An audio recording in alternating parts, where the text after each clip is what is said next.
नमस्कार। पॉलिटिकल पंचायत में मैं आपका अपना अमित शर्मा हाजिर हूं एक बड़े मुद्दे के साथ। बड़ौदा में चुनाव की उल्टी गिनती शुरू हो चुकी है। इस हॉट सीट की गर्मागर्मी ऐसी है कि इसे लेकर सत्ता पक्ष और विपक्षी दल के दिग्गजों के बीच भी जमकर जुबानी तकरार हो रही है। नाक की लड़ाई बनी इस सीट पर जीत का दांव रचने के लिए तमाम तरह के दावे किए जा रहे हैं, रणनीतियां रची जा रही हैं। लेकिन बड़ौदा का सियासी मिजाज और राजनीतिक दलों के लिए सबसे बड़ी चुनौती यह है कि उन्हें यहां के मूडी मतदाताओं को रिझाने के लिए लास्ट मूवमेंट वाली चुनावी कसरत जमकर करनी होगी।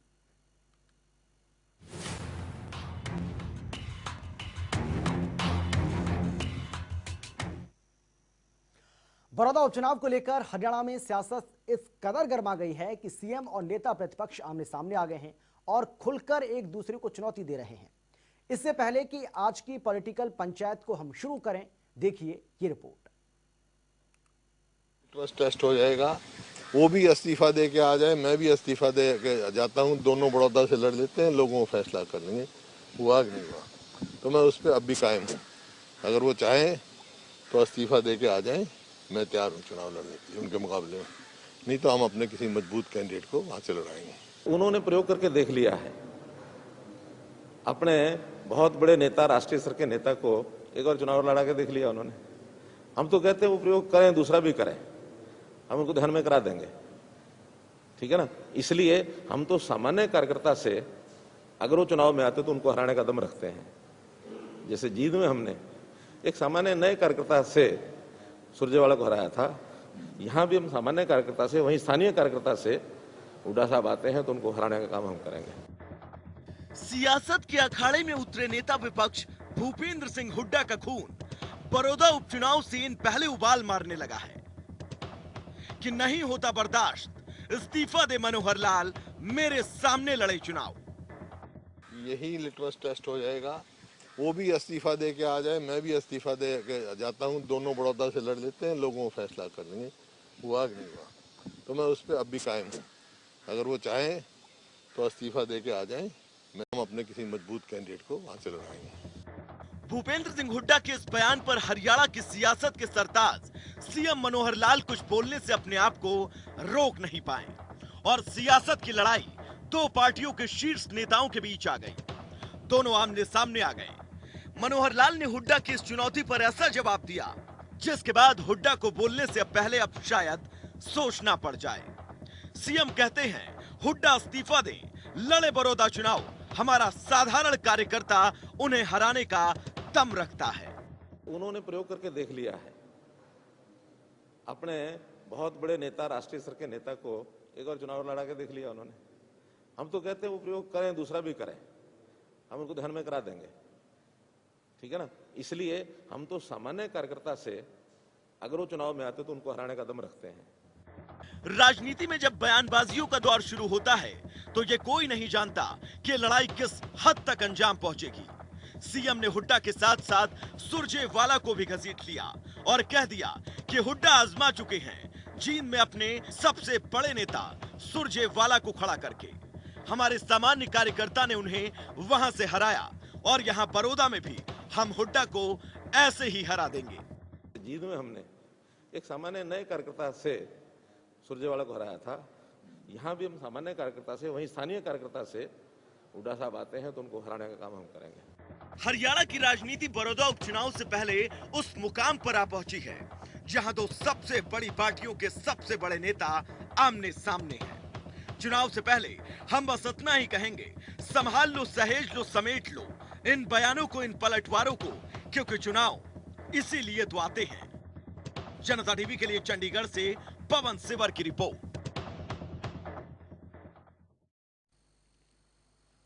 तो बिल्कुल हम इसी मुद्दे को लेकर आज चर्चा करने वाले हैं, क्योंकि जिस तरीके से पूर्व मुख्यमंत्री भूपेंद्र सिंह हुड्डा और वर्तमान मुख्यमंत्री मनोहर लाल आमने सामने हैं और लगातार वार पलटवार का जो सिलसिला है वो जारी है और किस तरीके से एक दूसरे को चुनौती दी जा रही है वो हम भी देख रहे हैं और वो आप भी देख रहे हैं। इसी को लेकर आज हम चर्चा करने वाले हैं, लेकिन इसके लिए कौन कौन से मेहमान हमारे साथ आज मौजूद हैं, सबसे पहले उनसे आपका हम परिचय करा देते हैं। हमारे साथ राजीव जेटली जी हैं जो कि बीजेपी का पक्ष रखेंगे, बीजेपी के प्रवक्ता हैं। इसके साथ ही चेतन चौहान जी कांग्रेस के प्रवक्ता, और संदीप गोयल जी जो कि इनेलो के प्रवक्ता हैं, इनेलो की ओर से वो अपना पक्ष यहां पर रखते हुए नजर आएंगे। लेकिन सबसे पहले राजीव जेटली जी, मैं आपके पास आना चाहूंगा और मेरा सीधा सवाल आपसे यह है सर, मुख्यमंत्री मनोहर लाल बार बार हम देख रहे हैं किस तरीके से अगर भूपेश सिंह हुड्डा की ओर से पलटवार किया जाता है, चुनौती दी जाती है, तो बार बार वो यही बात कहते दिखाई पड़ते हैं कि हमारा एक छोटा सा कार्यकर्ता, हमारा एक आम कार्यकर्ता भूपेश सिंह हुड्डा को बड़ौदा में हराने के लिए बिल्कुल तैयार बैठा है। अनिल विज भी इससे पहले बात कह चुके हैं। इसे मुख्यमंत्री मनोहर लाल का कॉन्फिडेंस समझें या ये ओवर कॉन्फिडेंस है? और इस कॉन्फिडेंस के पीछे, अगर आप इसको कॉन्फिडेंस मान भी लें हम या आप भी मान लें, तो इसके पीछे वजह क्या है? नहीं, मुझे लगता है आपको एक प्रश्न हुड्डा साहब से पूछना चाहिए, उनसे पूछना चाहिए कि आप चुनाव क्यों लड़ना चाहते हैं। बाकी आपके कार्यकर्ता क्या पूरी तरह से खत्म हो गए हैं? आप बार बार अपना नाम ले रहे हैं, आप कह रहे हैं मैं चुनाव लड़ना चाहता हूं। क्या जो कृष्ण हुड्डा जी हैं, उनके घर से कोई ऐसा व्यक्ति नहीं है सक्षम जिसने सेवा की हो, या और कोई कार्यकर्ता नहीं है उस विधानसभा के अंदर? आप ये पूछिए उनसे कि आपकी मंशा अगर चुनाव लड़ने की है तो आपको कौन रोक रहा है? आपको लड़ना चाहिए चुनाव। आप हरियाणा में अपना एक जगह रखते हैं, हरियाणा के अंदर आप कहते हैं कि मैं हरियाणा का निर्माता हूं कांग्रेस पार्टी के अंदर, अरे मैंने कांग्रेस पार्टी को चलाता हूं, मैं अकेला अपने दम पर इसको आगे लेकर जा सकता हूं जी। तो आप लड़िए, आपके पास तो सारे अधिकार हैं, टिकट भी आपकी पक्की है। किसने आपको बना किया? आप क्यों सोचते हैं बार बार कि मैं किसी साधारण कार्यकर्ता से नहीं हारना चाहता? आप बार बार ऐसा क्यों सोचते हैं कि मुझे हराने वाला एक बड़ा व्यक्तित्व होना चाहिए? अगर ये केवल चुनाव लड़ने की प्रथा पे हम चलते रहेंगे तो हम तो चुनाव लड़ते रह जाएंगे। लेकिन मेरे सवाल का जवाब आपने नहीं दिया सर। बार-बार मेरे सवाल का जवाब आपने नहीं के लिए। दिया। राजीव जी, मेरा सीधा सवाल आपसे है, ये सीएम का कॉन्फिडेंस है या सीएम ओवर कॉन्फिडेंस में? मेरे सवाल का जवाब नहीं दिया आपने। नहीं, हम ओवर कॉन्फिडेंस में कभी नहीं रहते हैं। किस बात का ओवर कॉन्फिडेंस? ये चुनाव है, चुनाव के अंदर सबको अधिकार है लड़ने का। हमने काम किए हैं, जब हमने काम किए हैं तो उसके रिजल्ट हमें मिलेंगे। अब हुड्डा साहब बार बार इस बात की क्यों रखते हैं? क्या उनको कोई संदेह है? नहीं, सीएम साहब विधानसभा क्षेत्र के अंदर, बड़ौदा के अंदर राजीव जी सीएम साहब को तर्क दे रहे हैं, आपने सुना होगा उनका बयान।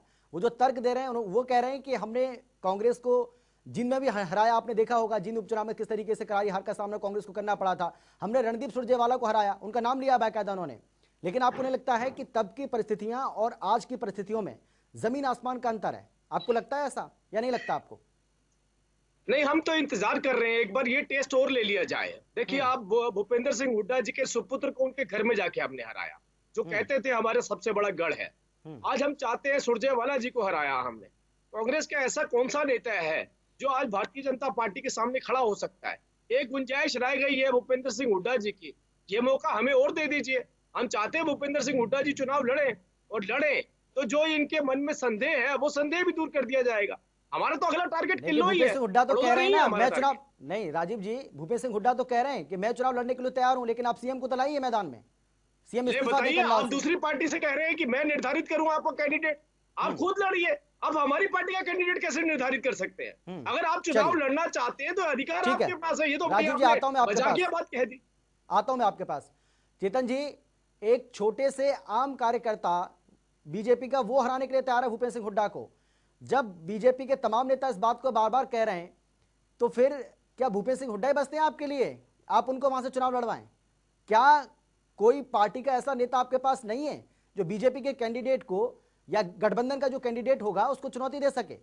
भूपेश सिंह हुड्डा क्यों बार बार अपना नाम लेते हैं? क्यों कहते हैं कि मैं लड़ूंगा? सीएम को लाइए वहां पर, आप मैं इस्तीफा दिलवाइए सीएम से।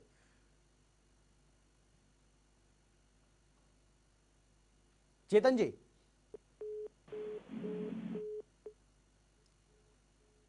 कहा कि मैं चुनाव लड़ूंगा। उन्होंने ये कहा है, मेरी बात सुनिए, उन्होंने ये कहा है कि मैं बड़ौदा के अंदर अगर भाजपा को इतनी बहुत ज्यादा अपने ऊपर विश्वास है, और उनका सबसे बड़ा नेता हरियाणा के अंदर कौन है? वो मनोहर लाल खट्टर जी हैं। और अगर मनोहर लाल खट्टर जी भी बड़ौदा में आकर लड़ने के लिए तैयार हैं तो मैं उनके सामने लड़कर उनको उनका आईना दिखाने का काम करूंगा। ये बात भूपेंद्र सिंह हुड्डा जी ने बीजेपी तो ये कह रही है ना चेतन जी, लेकिन बीजेपी तो ये कह रही है कि भूपेश कि मैंने तो सुरजेवाला जी को हमने साधारण कार्यकर्ता से हरवा दिया।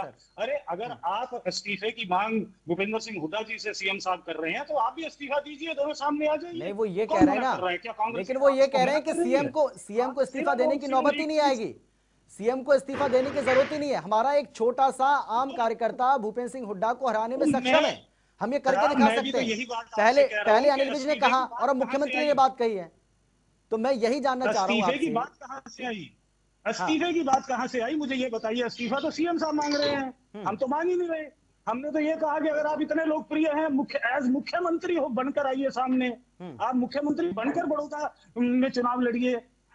इस्तीफा तो खट्टर साहब मांग रहे हैं कि हुड्डा साहब इस्तीफा दें, फिर लड़े आकर, हमारा आम कार्यकर्ता उनको हरा देगा। नहीं भूपेंद्र सिंह हुड्डा, नहीं मैं चेतन जी मैं एक बात समझना चाहता हूं। भूपेंद्र सिंह हुड्डा की ओर से बड़ौदा उपचुनाव को लेकर जिस तरीके से बार बार इस तरीके की बयानबाजी की जा रही है, ये बयान दिया जा रहा है, क्या इसके पीछे ये माना जाए कि कांग्रेस की कोई सोची समझी कोई रणनीति है, कोई आपकी राजनीति की चाल है? क्या इसको ऐसे भी देख सकते हैं क्या? क्योंकि आप सीधा सीएम को चुनौती दे रहे हैं, जबकि उनको से बार बार कहा जा रहा है कि हमारे लिए छोटा सा आम कार्यकर्ता ही बहुत है आपके लिए। देखिए, जब आदमी, आज परिस्थितियां क्या हैं, और बड़ौदा की अगर हम बात करें तो आप पिछला इतिहास उठाकर भी देख सकते हैं कि 2 चुनाव हो चुके हैं, दोनों में भाजपा ने मुंह की खाई है। वहां इन्होंने योगेश्वर दत्त क्यों भेजा था वहां पिछली बार? वो आम कार्यकर्ता था क्या? 2014 में योगेश्वर दत्त जी आम कार्यकर्ता थे भाजपा के क्या? मैं वो बात बताना चाह रहा हूँ। सिर्फ हुड्डा साहब ने ये बात इसलिए कही कि सबसे बड़ा चेहरा कौन होता है किसी पार्टी का? सबसे बड़ा चेहरा मुख्यमंत्री होता है, और उन्होंने ये चैलेंज की दिया है कि आप मुख्यमंत्री जी बड़ौदा में आकर चुनाव लड़िए, मैं आपके सामने चुनाव लड़ूंगा। चलिए, और आपको चेतन जी आता हूं आपके पास, ठीक है। संदीप जी इंतजार कर रहे हैं बहुत देर से। संदीप जी को भी चर्चा में शामिल कर लेते हैं। षड्यंत्र बनाने की आदत है, मैं आ रहा हूं, पहाड़ बनाने की आदत है, मैं आ रहा और हूं कोई चेतन इसमें कुछ नहीं अपने आप से झेप कर अब इस तरीके की बयानबाजी मुख्यमंत्री कर रहे हैं। कोई सीधी, अगर कोई आदमी सीधा ललकारता तो उसका चैलेंज एक्सेप्ट कर लीजिए। आप जी बातों में पड़े हुए हैं कि हुड्डा साहब आप इस्तीफा दे दीजिए, हुड्डा साहब ठीक है, मैं आ रहा हूं चेतन जी, मैं आ रहा हूं आपके पास, ठीक है। संदीप जी अब सवाल मेरा आपसे है, ये दोनों तो आपस में लड़ रहे हैं और आप देख भी रहे हैं बाहर से किस तरीके से दोनों के बीच जुबानी जंग छिड़ी हुई है। इन दोनों पार्टियों के जो सबसे बड़े नेता हैं, उधर भूपेंद्र सिंह हुड्डा और इधर मुख्यमंत्री मनोहर लाल, दोनों आपस में किस तरीके से उनके बीच में जुबानी जंग छिड़ी हुई है। लेकिन आपके बारे में तो ये कहा जा रहा है कि आपके पास तो कैंडिडेट ही नहीं है। जो राजनीतिक विशेषज्ञ हैं वो ये कह रहे हैं, तो आप तो इस कोशिश में हैं कि कांग्रेस या फिर बीजेपी या फिर जेजेपी से कहीं से भी कोई कैंडिडेट लाया जाए और उसके बाद उसको चुनावी मैदान में खड़ा किया जाए, उतारा जाए, ऐसी भी कोशिश हो रही है आपकी ओर से?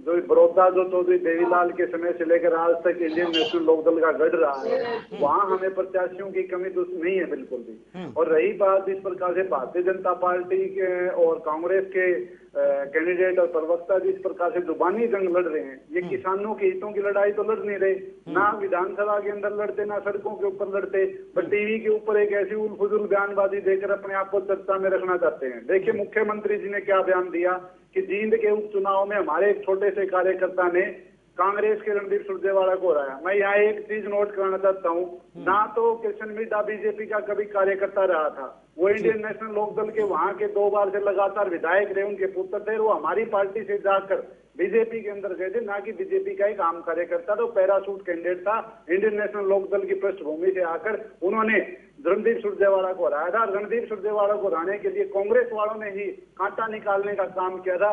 ये अब फिर कांग्रेस के नेता एक दूसरे का कांटा निकालने का काम करेंगे और भारतीय जनता पार्टी का प्रत्याशी बड़ौदा हल्के की जनता के कांटा चुभाने का काम करेंगे। आज बड़ौदा हल्के के लोगों के पास बहुत बड़ा सुनहरा मौका है इन दोनों पार्टियों को आईना दिखाने का कि किस प्रकार से इन दोनों पार्टियों ने किसान के विरुद्ध जो 3 कानून पास करवाए, उसमें सबसे पहले जल्दबाजी रही। पहले कांग्रेस के नेता 2012 से लेकर 2014 तक लगातार कोशिश में थे कि इन कानूनों को पास करें। अब बीजेपी उस कानूनों को कर रही है। अब मैं मुद्दे की बात नहीं, इसको लेकर तो पहले भी चर्चा हम कर चुके हैं ना संदीप जी, इसको लेकर तो पहले भी चर्चा हम कर चुके हैं। आप डीरेल मत करिए, जो बहस चल रही है उसको डीरेल करने की कोशिश कर रहे हैं आप ऐसा मत करिए। नहीं, मैं आपको बता रहा हूं कि प्रत्याशियों की कमी नहीं है। चलिए मैं आ रहा हूं आपके पास, ठीक है, मैं आ रहा हूं आपके पास। राजीव जी, मेरा सीधा सवाल आपसे ये है सर, जब भी आप ये कहते हैं कि हम कभी नहीं जीते, ये बात हम भी जानते हैं बड़ौदा में, लेकिन इस बार हम जीतेंगे, गारंटी के साथ जीतेंगे, इसकी वजह क्या माने सर? क्या ये माने पिछले 6 साल में आपने बड़ौदा में विकास किया है क्या? कोई विकास कार्य ऐसे करवाएं जिसके दम पर आपको लगता है कि वहां की जनता आपके ऊपर भरोसा करेगी? क्योंकि कांग्रेस तो कहती है आपने पिछले 6 साल के दौरान बड़ौदा में करा क्या है, पहले आप ये बता दीजिए, किस बिना पर आप जीत का दम भरते हैं? राजीव जी चाहते हैं कि हमने क्या क्या किया है तो मैं पढ़ के सुना सकता हूँ। क्या आप मेरे को इतना मौका देंगे डिबेट में? नहीं, और अगर नहीं देंगे तो मैं इस बात का नहीं, मैं ये थोड़ी कह रहा हूं कि आप 150 काम गिना दीजिए। आप कोई भी 4 काम 5 काम जो आपको लगता है कि इसके दम पर हम जीत जाएंगे, वहां की जनता आपको भरोसा करेगी, उतना तो बता ही सकते हैं आप। देखिए, मैं आपको बताना चाहता हूं कि अगर कोई कार्य किए गए हैं तो भारतीय जनता पार्टी की सरकार द्वारा ही किए गए हैं। और मैं फिर से बोलता हूं, आपको मेरे को मौका दीजिए, मैं सारे काम गिनवा देता हूं, मेरे पास लिखे पड़े हैं। नहीं, कोई 2 काम 4 काम 3 काम सर, सारे काम। हाँ बताइए। हाँ, कोई भी जिस आपको लगता है कि ये नहीं, मैं ये कह रहा हूं कोई भी ऐसे काम जो आपको लगता है ये काम आपको जीत जरूर दिलवाएंगे, वहां की जनता आपके ऊपर भरोसा करेगी। 3 नवंबर को वोट की चोट से वहां की जो जनता है वो कहीं ना कहीं आपको आगे लेकर जाएगी, और जो काम कभी नहीं कर पाई बीजेपी पार्टी वो करके दिखाएगी इस बार। क्यों लगता है? देखिए, मैं अगर कामों की बात है तो मैं आपको बताऊं कि बिजली इस विधानसभा में नहीं, इस प्रदेश के अंदर नहीं आती थी। नए ट्रांसफार्मर लगाए गए, नई सड़कें बनाई गई है। मैंने फिर से आपसे बोला ये स्पेसिफिक हो जाएगा अगर मैं इस कामों के अंदर चला गया तो। मुद्दा यहाँ पर यह है कि लोगों ने टेस्ट लिया है, लोगों को एहसास है प्रदेश के नेतृत्व के ऊपर कि प्रदेश का ये कौन बीच में, मैं प्लीज ऐसा मत करिए, मैं केवल ये कह रहा हूँ वो आपकी बारी में नहीं बोले, आप उनकी बारी मत बोलिए प्लीज। हाँ सुनिए, ओवरलैपिंग हो रही है, मुझे बोलने दीजिए। एक इनका जवाब दे दूं मैं कि अगर किसी का कैंडिडेट, मान लीजिए मिड्डा जी को उन्होंने बताया कि हमारा कैंडिडेट है, अगर किसी का कैंडिडेट भारतीय जनता पार्टी की टिकट पर चुनाव लड़ता है और इंडियन नेशनल लोकदल का वोटर उसे वोट करता है, तो आप इससे अंदाजा लगा सकते हैं कि इंडियन नेशनल लोकदल का वोटर आज इंडियन नेशनल लोकदल के साथ नहीं है। नई बात दूसरी, भूपेंद्र सिंह हुड्डा जी के सुपुत्र एक गढ़ में जाकर के भारतीय जनता पार्टी लोकसभा का चुनाव जीतती है। इसका दूसरा संदेश है कि रोहतक की जनता भी अब आपके साथ नहीं है। तीसरी बात, स्वर्गीय कृष्ण हुड्डा जी जो पहले यहाँ विधायक हुआ करते थे, देखिए हम जब तक वो थे उसका सम्मान है, कोई दिक्कत वो वाली बात नहीं है, उनका सम्मान किया जाएगा। लेकिन आज परिस्थितियां ऐसी बदली हैं कि प्रदेश की जनता चाहती है कि एक एक करके जहां जहां मौका मिलता चला जाए वहां से हम कांग्रेस का सफाया कर दें, चाहे वो बड़ौदा ही क्यों ना हो, क्योंकि बड़ौदा की जनता ने एहसास किया है। आप पहले देखिए, जब कोई चीजें होती नहीं है तो आपको गुजारा करना पड़ता है। जब आपको एहसास करवा दिया जाता है कि ये संभावनाएं भी थी विकास की, इनके साथ भी आगे बढ़ा जा सकता था, ठीक है राजीव, जनता को एहसास होता है कि हाँ, अगर ये संभावनाएं थी तो मैं ऐसा चुनाव क्यों कर रहा था। मैंने तीसरी बात आपको बता दूं कि हमारा टारगेट अब बड़ौदा नहीं है, हमारा टारगेट किलोई है। हम भूपेंद्र सिंह हुड्डा जी को किलोई में हराना चाहते हैं। बड़ौदा के लिए तो आप निश्चिंत रहिए, बड़ौदा तो हम जीते ही हुए, लेकिन चेतन जी हंस रहे हैं, टारगेट लेके चल रहे हैं। आपकी बात पर चेतन जी हंस रहे हैं, जवाब ले लेते हैं, हंस रहे हैं आपकी बात पर। अब देखिए, दीपेंद्र हुड्डा जी की हार पे हंस रहे हैं, दीपेंद्र हुड्डा जी की हार पे हंस रहे हैं, या आने वाली हार पे हंस रहे हैं, या तीसरी बात पे हंस रहे हैं? ठीक है, मैं जवाब ले लेता हूं, भी बाहर होने वाले। ठीक है, मैं जवाब ले लेता हूं। आपने कई सवाल पूछे, जवाब भी चाहिए, जवाब भी जरूरी है। हाँ चेतन जी आपको इतनी हंसी क्यों आ रही है? अगर वो कह रहे हैं तो उनकी बात में दम भी है। रोहतक से हारे दीपेंद्र हुड्डा, सोनीपत से भूपेंद्र सिंह हुड्डा लोकसभा का चुनाव हारे, जींद से कांग्रेस पार्टी के रणदीप सुरजेवाला हारे, तो ये तो जो गिना रहे हैं वो गलत तो है नहीं, वो तो बिल्कुल सही कह रहे हैं। अब उनका ये कहना है कि हम बड़ौदा तक सीमित रहने वाले नहीं है, गढ़ी सांपला किलोई जो कि भूपेंद्र सिंह हुड्डा का गढ़ है, हम उसमें अब कहीं ना कहीं कील गाड़ने का काम करेंगे। मेरे को एक शेर याद आ रहा है कि दिल को बहलाने के लिए जालिम ख्याल अच्छा है। अब बात पता क्या है कि असली बात, आप मेरी बात सुनिए, असली बात ये है कि आज जो भी बयानबाजी चल रही है वो सिर्फ और सिर्फ अपनी नाकामी को छुपाने के लिए चल रही है। बड़ौदा के अंदर पिछले 6 साल से के अंदर इन्होंने कुछ काम किया नहीं, आज जनता का सामना कर नहीं पा रहे हैं, इसलिए ओछी राजनीति के ऊपर आ चुके हैं, चीटा के सीट करने के ऊपर आ चुके हैं। आज हालात ये है कि अगर आपने बड़ौदा के अंदर चुनाव लड़ना है तो आपको जनता के बीच में जाना पड़ेगा, जनता को बताना पड़ेगा। आपने बहुत वाजिब सवाल पूछा जेटली जी से कि आपने 6 साल में किया क्या है, क्या लेकर आप बड़ौदा की जनता के पास जाएंगे, उनको कहेंगे क्या? परंतु आज भाजपा के नेताओं के पास सिर्फ कुछ कहने को नहीं है।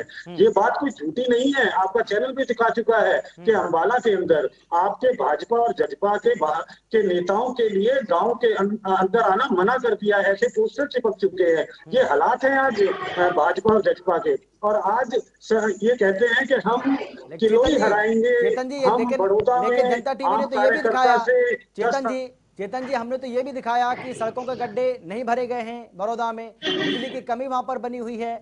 हमने तो ये भी दिखाया कि वहां की सड़कें कैसे टूटी फूटी हैं, उस पर आपका क्योंकि सबसे अधिक बार तो आपका विधायक ही वहां से रहा, आपने वो तो बताया नहीं, आप बीजेपी का बताने लगे। आप पहले अपना भी तो बता दो, आप अपना भी तो हिसाब दे दो सर। मैंने तो आपको ये कहा कि 2014 में भी हम जीते, तो 2019 में दोबारा जीत गए। हमारे दोनों बार श्री कृष्ण हुड्डा जी जीते। जब हारे थे तो इसका मतलब था कि आपने नहीं काम करे थे। मैं यही तो बोल रहा हूँ, हुड्डा साहब हारे मतलब आपने काम नहीं करे थे, दीपेंद्र हुड्डा हारे मतलब आपने काम नहीं करे थे, सुरजेवाला हारे मतलब उनका कोई अस्तित्व नहीं है। तो आप भी तो बताइए ना, आपके हार, आप जीत की वजह ये बता रहे हैं कि हमने काम करे, हार की वजह क्या रही आपके? राजीव जी मैं आ रहा हूँ, राजीव जी आपके पास भी आऊंगा, चेतन जी आपके पास भी, चेतन जी मैं ले रहा हूँ आपसे जवाब, मैं आपके पास भी आ रहा हूँ। संदीप जी बहुत देर से इंतजार कर रहे हैं और हाथ भी खड़ा कर रहे हैं। संदीप जी आप कुछ कहना चाह रहे हैं? राष्ट्र की राजनीति में हमेशा चर्चा जब विकास कार्यों को लेकर आ रहा हूँ सर, आ रहा हूँ मैं आपके पास, आपकी आवाज ठीक से नहीं आ रही है, पहले इसको दुरुस्त कर लेते हैं। ठीक है संदीप जी। अमित जी, आपने बड़ौदा हल्के के विकास कार्यों को लेकर भारतीय जनता पार्टी से बड़ा अच्छा वाजिब सवाल किया और वो उसका उत्तर नहीं दे पाए।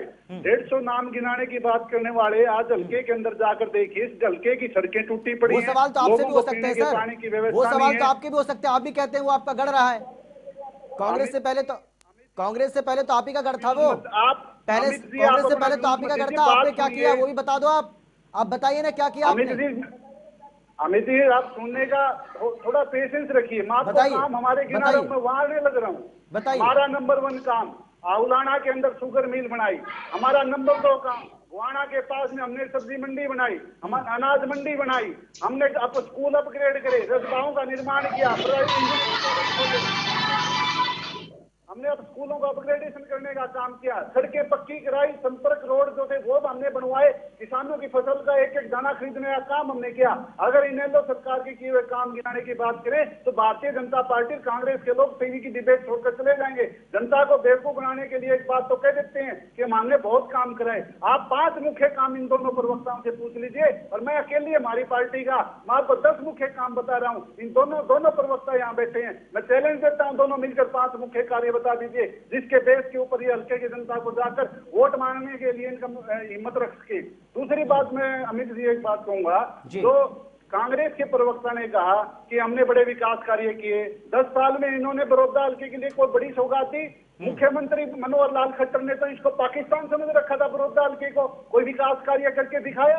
आप कहते हैं कि बड़ौदा हल्का मेरा, मैं इसके लिए विकास कार्य करूंगा। इससे पहले क्या प्रदेश के मुख्यमंत्री नहीं हो आप? क्या आपने 5 साल पहले मुख्यमंत्री थे, आपने भेदभाव नहीं किया बड़ौदा हल्के के साथ? इसका मतलब आप ये चाहते हो कि बड़ौदा हल्का अगर हमें जीता है तभी विकास कार्य होगा, अन्यथा नहीं होगा। ये भेदभावपूर्ण की नीति जो भारतीय जनता पार्टी ने बना कर रखी थी, उसी वजह से आज बड़ौदा हल्का सबसे पिछड़े हुए हल्कों में काउंट होता है। वहां की 5-6 सालों से सड़कों का निर्माण नहीं हो पाया, वहां के जोड़ों की सफाई नहीं हो पाई, पीने का पानी लोगों को नहीं मिल पाया, बिजली की व्यवस्था सुचारू रूप से नहीं है, ट्यूबवेल के कनेक्शन देने की बात आई, लोगों को ठग कर आज वापिस ट्यूबवेल के कनेक्शन देने का वायदा करने वाले आज ट्यूबवेल के वापिस उनको पेमेंट करने का काम कर रही है। ठीक है राजीव जी, चौतरफा मार मारने का काम किया, किसानों को लूटने का काम किया भारतीय। ठीक है संदीप जी, आ रहा हूं मैं आपके पास। राजीव जी कुछ कहना चाह रहे हैं, उनकी बात सुन लेते हैं राजीव जी, उसके बाद फिर मेरा एक सवाल होगा आपसे, क्योंकि समय भी बहुत ज्यादा बचा नहीं है, तो इसलिए पहले आप अपनी बात पूरी करिए, आप जो भी कहना चाह रहे हैं, उसके बाद मेरा सवाल है आपसे।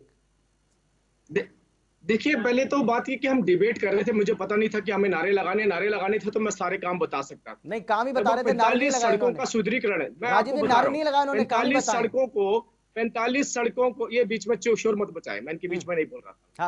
45 सड़कों को 41 करोड़ रुपए की लागत से बनाया, 12 करोड़ रुपए 217 करोड़ 271 करोड़ रुपए केवल बड़ौदा हल्के अंदर आए गए हैं। केवल 271 करोड़ रुपए बड़ौदा हल्के के अंदर लगाए गए हैं। मैंने कहा मैं आपको पूरा ब्यौरा देने के लिए तैयार हूं, चाहे सड़कों की बात करिए, हैफेड की बात करिए, या वहां बिजली की बात करिए, ट्रांसफार्मर की बात करिए, सारा आंकड़े आपको देने के लिए तैयार हूं। लेकिन इश्यू यहाँ पर ये नहीं है। इश्यू यहाँ पर ये है कि हम ये कहते हैं कि एक बदलाव प्रदेश की जनता ने महसूस किया है। तो नेतृत्व है प्रदेश के अंदर, एक नेतृत्व हुड्डा साहब का है, जिनकी पार्टी में उनको खुद के ऊपर कई बार प्रश्न चिन्ह लगता है, अपने नेताओं द्वारा उनको भ्रष्टाचार के उनके ऊपर इल्जाम लगाए जाते हैं। अपने नेताओं द्वारा ये कहा जाता है कि भूपेंद्र सिंह हुड्डा अपनी पार्टी को खत्म करना चाहते हैं या अपने आप को उठाना चाहते हैं। मैं उस बात में नहीं जाना चाहता क्योंकि वो उनका इंटरनल मैटर है। लेकिन मुद्दा यहाँ पर यह है कि हम चुनाव की बात कर रहे हैं बड़ौदा हल्के में। बड़ौदा हल्के में चुनाव के ऊपर भूपेंद्र सिंह हुड्डा जी चुनाव लड़ने के इच्छुक हैं। आप इस बात को क्यों भूल जाते हैं बार बार? ये देखिए, बार बार घुमा देते हैं बात को। भूपेंद्र सिंह हुड्डा जी चाहते हैं कि मैं चुनाव लड़ूं। आप ये सोचिए कि उस विधानसभा क्षेत्र के अंदर कांग्रेस पार्टी के पास कोई भी ऐसा कैंडिडेट नहीं है जो भारतीय जनता पार्टी के सामने रुक सके। और आप अगर हुड्डा साहब कह रहे हैं कि मैं चुनाव लड़ना चाहता हूं, तो कांग्रेस को इस बात को एक्सेप्ट कर लेना चाहिए और उन्हें लड़वाना भी चाहिए। दोनों मेहमानों के पास और जाना है, ठीक है, मैं समझ गया आप क्या कहना चाह रहे हैं। चेतन जी जल्दी से, और मैं इसी बात का जवाब चाहूंगा जो राजीव जी ने जो सवाल खड़ा किया है, उनका ये कहना है कि आपके पास कोई कैंडिडेट है नहीं क्या, जो आप बार बार भूपेश सिंह हुड्डा को खड़ा कर देते हैं?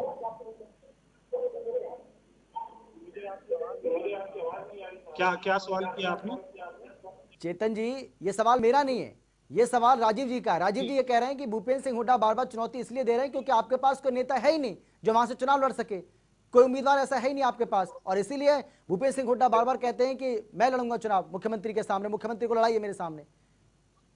देखिए, अगर हमने सिर्फ चुनौती पेश करी है और अगर हुड्डा साहब ने वहां से चुनाव लड़ना होता तो आपको बताने की हमें जरूरत नहीं पड़ती। हम अब तक वहां पर चुनाव में हुड्डा साहब उतर चुके हो, और ये सिर्फ चुनौती आपको आईना भाजपा तो लड़ना नहीं है तो हुड्डा साहब बोल क्यों रहे हैं? बात कही है, उसका मुद्दा पूछिए तो सही उनसे। चेतन जी, फोन मिलाइए हुड्डा साहब को, पूछिए उनसे, आप लड़ना नहीं चाहते तो बार बार चुनौती को दे रहे हैं? स्वीकार कर लीजिए, आप चुनौती स्वीकार कर लीजिए। अगर हम चुनौती दे रहे हैं, डर लग रहा है क्या हुड्डा साहब से? मैं पूछना चाहूंगा, मैं आपको बोलता हूँ, चेतन चौहान जी को टिकट मिलनी चाहिए। इतने आपके पास बहुत सारे ऐसे कैंडिडेट हैं, तंवर साहब को मना के लिए उनको टिकट दे दीजिए। किसी ऐसे व्यक्ति को भी टिकट दीजिए ना जो दलित समाज से आता हो। दलित समाज को क्यों दबाने में लगी हुई है आपकी पार्टी?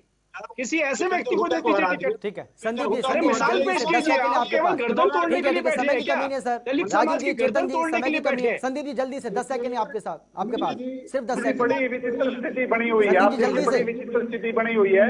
जो लोग नारे लगाते थे 70 से पार हम निकल जाएंगे, वो आज 40 के दरवाजे पे खड़े होकर चौधरी देवीलाल के परिवार के सदस्यों को पैरों में गिर डालते दिखाई दिए। लोग बात करते थे हमने सड़कों का निर्माण किया, वो बड़ौदा के लोग। चलिए, समय की कमी है। राजीव जेटली जी आपका, चेतन चौहान जी आपका, और इसके साथ संदीप गोयल जी आपका, आप तीनों का बहुत बहुत शुक्रिया इस चर्चा में शामिल होने के लिए। लेकिन आपने तीनों ही पार्टियों के अपने अपने दावों को सुना, किस तरीके से यहाँ सभी पार्टियां अपनी अपनी जीत का दावा तो कर रही हैं, लेकिन आखिरकार जो तय करना है वो जनता को ही करना है। अब 3 नवंबर को अपने वोट की चोट से जनता किसको मौका देती है, 10 नवंबर को ये पता चल जाएगा। फिलहाल इतना ही, एक छोटे से ब्रेक के बाद फौरन लौट रहे हैं। आप देखते रहिए जनता टीवी।